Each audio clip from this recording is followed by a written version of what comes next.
asalaamaaleykum mbokk yi ñu fas yéene digtal xibaaru météo yi fi ñuy tàmbale ci wàllu tàngoor bi la parce que ba la xoolee Ndakaaru Thiès Ndar fajar sedd bi ñaan am fajar gi ak guddi gi wàññeeku na bu baax tàngaay sax la ñuy am donc tàngooru la ñu xool ci sow réew mi mu commencé yokk ndànk guddi gi jëm ci fajar gi digg réew mi nag tàngaay mi ngi fi ba tey surtout tàngaay bëccëg bi ay ñeent fukki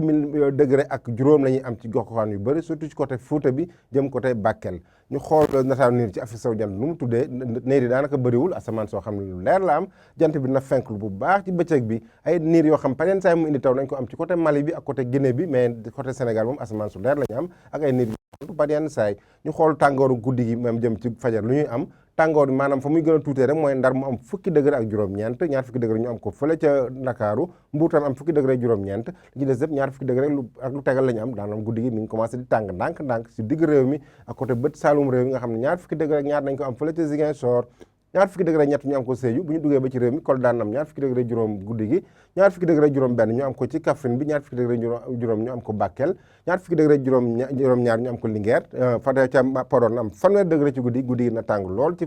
Podor bi bu ñu demee Matam tamit fanweer degré ak ñett fanweer degré ñaar ñu am ko Bakel mu xaw a wàcc tuuti mais tàngoor la ba tey fanweer ñaar fukki degré juróom ñett fële ci Tambacounda ak ñaar fukki degré juróom ñaar ak Kédougou ak ay taw yoo xam ne ay taw yu yemamaay mën nañ ko am ci diggante Saraya Fongolim bi mais taw yoo xam ne daanaka du taw nawet mais mën na fa am ndax asamaan si dina am ay niir ko gox goxaan boobu ñu xool nag nataalu niir maanaam tàngooru bëccëg bi nu muy demee tàngaay bi Ndakaaru na am ñaar fukki degré ñeent maanaam na xaw a feex tuuti par rapport ak di des ci réew mi ñaar fukki degré juróom-ñeent ñu am ko fële ca Ndar fanweer degré ñeent ñu am ko Thiès naka noonu Mbour bu ñu wàccee tuuti Ziguinchor am fanweer degré juróom-ñeent ñeent fukki degré ñu commencé ko am diggante Sédhiou ak Kaolack Fatick naka noonu fële ca Louga tamit ñeent fukki degré Diourbel am ñeent fukki degré mu yokkaat tuuti diggante Linguère ak Kaffrine mu am ñeent fukki degré ñett foofu tàngaay mi ngi yokk bu baax daanaam foofu bëccëg bi dina tàng ak asamaan soo xam ne jant bi dina leer bu baax ñeent fukki degré ñeent ñu am ko fële ca Podor raw gàddu gi nañ ko am Matam ak Bakel mu am ñeent fukki degré juróom benn même li ñu saytu woon ñeent fukki degré juróom ñaar la wàññeeku na benn degré mais tàngaay mi ngi fi ba tey